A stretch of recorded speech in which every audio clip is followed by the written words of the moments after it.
move up his sleeve. But his rook on h5 does a sterling job of keeping the queen out. And here, I do wonder whether he's trying to keep kind of some point try and play for a queen to g4, but at the minute it doesn't really lead to anything because you can just trade off queens. Knight to come into g5, and now the arbiters are going to be watching this position very keenly to see whether the players have managed to repeat the position a few times. So knight e6 check, knight f3, h3. Your suggestion on the board? The rook's moved out of the way, so queen h5 is now on the cards.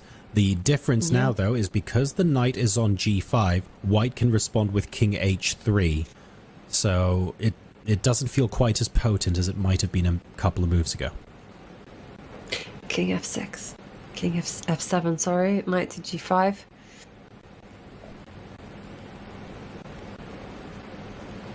And yeah. Nervous glance. In the end, if this finishes in a draw, it's been a fair result. He's in knight h3. You don't need to do anything radical. Faustino has found the mechanism to draw this. Look at that eval bar, Jovi. I mean, this is very much a game of two halves, or a game of 3/3. Unreal stuff. And oh, the queen comes out to h5. There is no king h3 to step up, but also not the biggest worry in the position. Apparently, king g1 is just fine. Oh, there we go. Okay, well, the players are repeating again. So I'm expecting Brkic to have repeated moves just before he takes a decision, because after queen takes h4, you drop the g6 pawn. And with that, you drop any semblance of safety around the black king. So no, he instead, no risk. Not doing it. Trying a different way, yeah. That was with 22 seconds left on the clock. The rook shuffles across to d8 and a blue arrow has appeared on the board. Faustino Oro has been trying to survive, and it said that queen up to g5 was necessary there, or by far the best move, and now suddenly Brkic has another opportunity to attack again. Rook comes into d2, eval bar loving that. Oh my goodness. And somehow it's to do with the fact that this knight is on a really poor circuit. It can only jump to g5, but now the king can come to f6, and there aren't too many good waiting moves. You know, the knight needs a few more moves to jump, and you don't really want to be heading backwards, and e3 is the prime weakness here.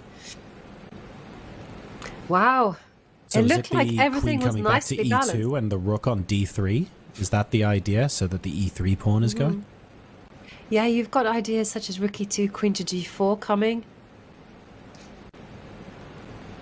Rook e2 is the idea that is I think kind of necessary, and then you've got ideas such as trading of queens. Of course, everything is going to be done at the right time, because he's going to go rook e2. And now you have to wait in the right moment, because if you wait with a knight to h3, then the queen can come to g4, no problems. You're going to be picking up e3. And here, maybe you can do it now. This is going to be tempting. Or, you know, do you want to take some time out and go king f6?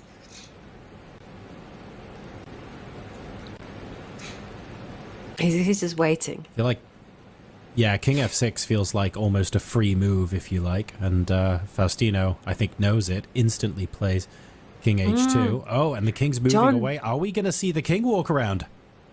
This is I was just going to ask you the same question. Is the king going to go la la la la la la all the way up the board? I mean, it feels like an extravagance, and I think it's probably right to call it an extravagance. But the queen literally is locked out of play on g3. Maybe you have to be a little bit careful. You have to bring the king via... Do you have to go d6 to d5 to prevent knight checks? Oh no, back up to nearly back lost up to on f6. time. He nearly lost on time. He's just playing on his final seconds. He made his last move with 1 second to spare, and he has to be quick. The last thing you want to do is get out of the World Cup in a position where you're applying the pressure, but you get flagged. You mustn't forget that it's not just the position on the board that matters, it's the position on the clock. Down to his last 10 seconds. A big question mark over that knight move, but will that end up mattering in the grand scheme of things? The king is not coming around. It feels like Brkic almost found the right plan, but just doesn't quite have enough time to string it all together. And now the question goes on to Faustino, like, is he going to maintain that same mechanism, you know, going with the knight to g5, going to h3, and he's decided to maintain the same formation. But Brkic, he can move the rook now, because the queen is still tied down to the defense of h4. But now Faustino's moved the knight to e5. This is actually fantastic square for the knight. It feels a little bit more free, certainly, than just shuffling between g5 and h3. So it remains to be seen whether any of the other strategies can still come into play.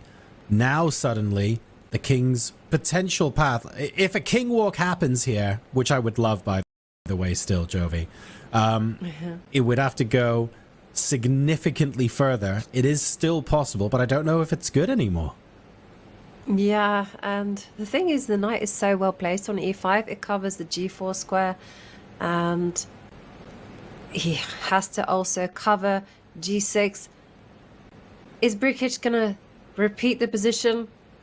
23 seconds. No, he wants to carry on playing.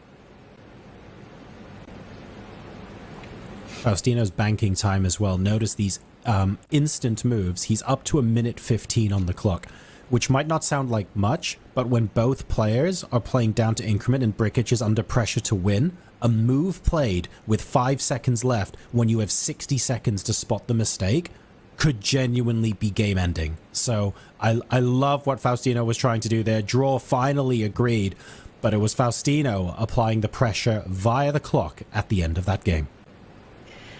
Yeah, and it was a game of thirds, as you said there, John, because Faustino played a fantastic game, you know, really put the pressure on Brkic, found some fantastic resources, took a gamble, it paid off, he was winning. Then there was some inaccuracies because it was still a very complicated position,